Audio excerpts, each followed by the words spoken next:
उपवासाच्या दिवशी उपवास तर करायचाच, पण पोट रिकामे ठेवले तर ऍसिडिटी, चिडचिड आणखीन बरेच त्रास होतात. भरपेट नाश्त्यासाठी बटाटा हा मोठा पर्याय. त्याच जोडीला शेंगदाणा आणि मिरची टाकून थोडीशी तिखट तिखट भाजी दही किंवा चटणी बरोबर छानच जमून येते. नमस्कार, मी भारती म्हात्रे सिम्पली स्वादिष्ट मध्ये तुमचं स्वागत करत आहे. आणि आज आपण बनवणार आहोत उपवासाची बटाट्याची भाजी. पण सुरू करायच्या आधी जर तुम्ही माझ्या चॅनलला सबस्क्राईब केलं नसेल तर सबस्क्राईब करा आणि साईडला छोटीशी बेल आयकन आहे ती सुद्धा हिट करा. त्याच्याने तुम्हाला माझ्या नवीन नवीन रेसिपीचे अपडेट्स सर्वात आधी मिळत राहतील. तर उपवासाची बटाट्याची भाजी बनवण्यासाठी आपल्याला लागणार आहेत 4 मीडियम साईजच्या बटाटी. मी 4 घेतलेल्या आहेत. मीडियम साईजच्या, मोठ्या असतील तर 3च घ्या. आणि 1 वाटी कच्चे शेंगदाणे. सर्वात आधी शेंगदाणे धुवून पाण्यामध्ये भिजत ठेवा, कारण हे आपण आधी बॉईल करणार नाही आहोत, डायरेक्ट कुकरमध्ये शिजवणार आहोत. तर बाकीची तयारी होईपर्यंत 10 ते 15 मिनिटे याला पाण्यामध्ये आपण भिजत ठेवूया. या प्रकारे आता आपण बटाटे सुद्धा स्वच्छपणे धुवून घेऊया. धुवून घेतल्यानंतर सोलून घ्या आणि त्याचे या प्रकारे छोटे छोटे पीसेस करून घ्या. खूप पातळ करायचे नाहीत, मीडियम साईजचे ठेवायचे आहेत. खूप पातळ केल्याने ते स्मॅश होऊन जातील, कारण आपण हे कुकरमध्ये शिजवणार आहोत. बटाटे कापून घेतल्यानंतर पाण्यामध्ये ठेवा, त्याच्याने ते काळे पडणार नाही. आता आपण फोडणीची तयारी करूया.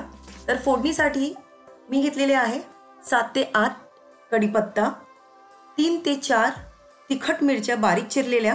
जास्त तिखट आवडत असेल तर जास्त घेऊ शकता. 1 छोटा चमचा जिरं आणि चवीपुरतं मीठ. तुम्ही उपवासाचं मीठ सुद्धा घेऊ शकता. आता कुकरमध्ये आपण तेल गरम करूया. तुम्हाला हवं असेल तुम्ही तुपाची फोडणी सुद्धा देऊ शकता. तेल कडकडीत झालं आहे की नाही चेक करा आणि झाल्यानंतर फोडणी द्या. तर घाला जिरं, कढीपत्ता आणि बारीक चिरलेली हिरवी मिरची. ही उपवासाची भाजी आहे म्हणून मी फक्त कढीपत्ता, मिरची आणि जिराचा वापर केलेला आहे. एरवी सुद्धा तुम्ही ही भाजी बनवू शकता. त्याच्यामध्ये तुम्ही राई, लसूण वगैरे सुद्धा घालू शकता.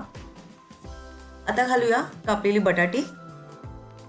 आजची ही रेसिपी झटपट होणारी रेसिपी आहे, कारण याच्यामध्ये आपण आधी बटाटी आणि शेंगदाणे उकडून घेतलेले नाही आहेत, कारण आधी उकडून घ्यावे लागतात, त्याला सोलून घ्यावे लागतात, त्याचे पीसेस करून मग फोडणी द्यावी लागते. याच्यामध्ये आपण डायरेक्ट छोटे पीसेस केलेले आहेत ऑलरेडी आणि कुकरमध्ये शिजवणार आहोत, म्हणून वेळ सुद्धा जास्ती लागणार नाहीये.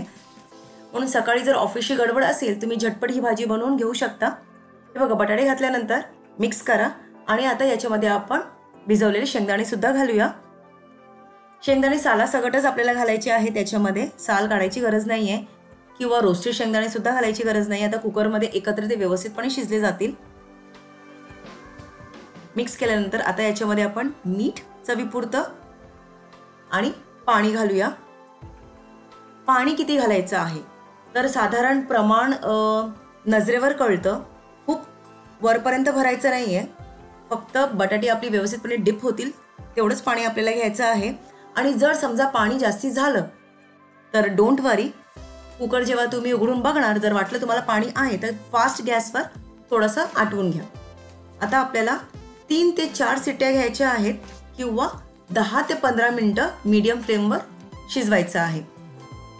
10-15 मिनिटानंतर वाफ काढून घ्या आणि आता आपण चेक करूया.